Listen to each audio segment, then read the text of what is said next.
নিশ্চয়ই আইটিআই পড়ার জন্য ফর্ম ফিল আপ করেছো।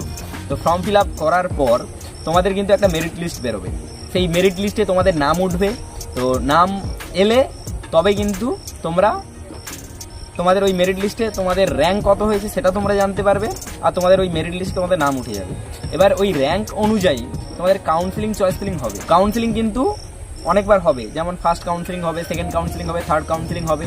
এবার ফার্স্ট কাউন্সিলিংয়ে দেখা গেল তোমাদের নাম এলো না, ঠিক আছে, তো হতাশ হওয়ার কোনো দরকার নেই, সেকেন্ড কাউন্সিলিংয়ের জন্য ওয়েট করবে।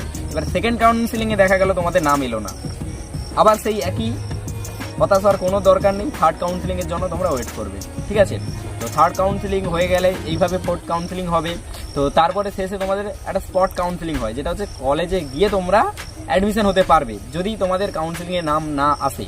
এবার স্পট কাউন্সিলিংটা কি, যে ধরো তোমার বাড়ির কাছাকাছি কলেজ আছে, সেখানে গেলে এবার তুমি